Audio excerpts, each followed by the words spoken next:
안녕하세요, 이상한 선생님입니다. 오늘의 주제는 살면서 느낀 점들 9부입니다. 이 영상은 저보다 나이가 어린 친구들이 사회에 나가 저처럼 살지 않고 빨리 깨달아서 시간을 아꼈으면 하는 마음에 제작하였습니다. 평범한 34살 방구석 찐따 꼰대 선생님이 하는 말이라고 생각해 주시고 편안한 마음으로 들어주셨으면 좋겠습니다. 첫 번째입니다. 나를 죽이지 못하는 고통은 나를 더 강하게 한다. 독일의 철학자 니체가 자신의 책에 언급했던 내용인데 이에 대해서 생각해 보았습니다. 이 말에 대해서 고통스러운 일들로 사람은 성장하지 않는다고 말하는 사람들도 있고 고통을 이겨내며 성장한다고 주장하는 사람들도 있습니다. 제가 살면서 느끼는 점들은 이렇습니다. 인간이 가지고 있는 정신력은 정해져 있고 지나친 고통으로 정신력이 바닥이 나면 회복하는 데 어려움이 있을 정도로 내가 해결하기 어려운 문제들은 확실히 있는 것 같습니다. 그래서 일부러 나를 말도 안 되는 고통 속에 넣을 필요는 없다고 생각합니다. 그러나 여러 가지 문제를 겪음으로써 그 문제에 대해 느끼는 고통의 정도는 줄일 수 있고 한 문제에 대한 고통이 줄어들면 우리는 그 이상의 문제에 대해 도전할 정신력이 충분히 남아있게 되고 그 이상의 문제를 도전하면서 성장할 수 있다고 생각합니다. 교사 일을 하며 처음 임용을 받고 나에게 닥쳐오던 많은 업무와 가끔 들어오던 학부모 민원들에 대해 처음에는 스트레스도 많이 받고 힘들었었습니다.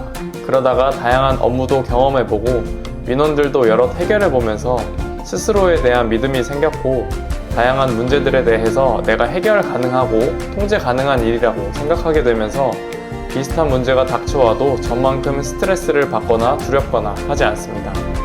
현재는 학교 업무나 학생들 간의 관계, 교실의 질서를 잡는 일, 학부모님들과 관계를 맺는 일들에 대해 적은 정신력을 소모하고 남은 정신력으로 더 복잡하고 어려운 문제를 해결하기 위해 도전하고 있습니다. 결론은 나를 죽이지 못하는 고통이 나를 더 강하게 만드는 것 같습니다. 인간의 가진 정신력은 비슷하지만 문제를 해결하는 데 쓰이는 정신력을 낮춰서 더 큰 문제를 해결할 수 있도록 해주니까요. 두 번째입니다. 학생들이 집에서 하는 행동과 학교에서 하는 행동이 다를 수 있다.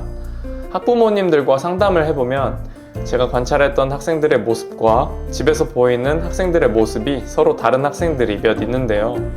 자신이 처한 환경에 따라 자신의 모습을 다르게 보여주는 것 같습니다. 저도 어렸을 때 친구들에게는 말도 잘하는 편이고 장난도 많이 치고 재미있게 보이기 위해서 노력하는 편이었는데 반해서 집에 들어오면 말도 잘 안 하고 조용히 있는 시간이 길었습니다.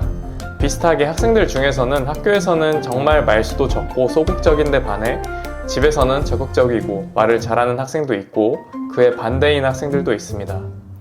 이런 모습들은 환경 때문에 많이 나타나는 것 같은데요. 주변 학생들에 비해서 내가 어떠한 능력이 많이 모자라서 소극적이게 될 수도 있고 여러 사람들과 관계 맺는 것에 대해 용기가 부족하거나 주변에 비해서 자신감이 넘치거나 또는 돋보이거나 해서 그런 것 같습니다.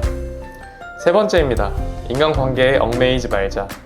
저는 사람들과 약속 모임을 잡는 일이 거의 없는데요. 평균적으로 한 달에 한두 번 정도 모임을 가지고 그마저도 안 하는 달도 있습니다. 저는 제가 다른 사람들에게 도움을 주기 위해 모임을 만들거나 또는 어떤 자리에 비교적 중요한 손님으로 초대받지 않는 경우에는 모임에 나가지 않습니다. 원래 사람을 잘 만나지 않는 성격이기도 하고 사람을 만나는 데 시간을 쓰는 것보다 제 스스로를 발전시키거나 가꾸는 데 시간을 쓰는 것이 더 효과적이라고 생각하기 때문입니다.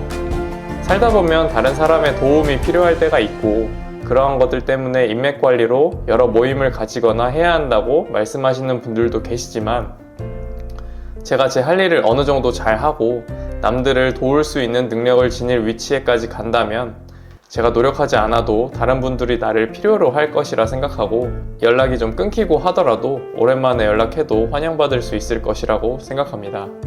오늘은 살면서 느낀 점들 9부를 말씀드렸습니다. 오늘도 저의 이야기를 들어주셔서 감사합니다.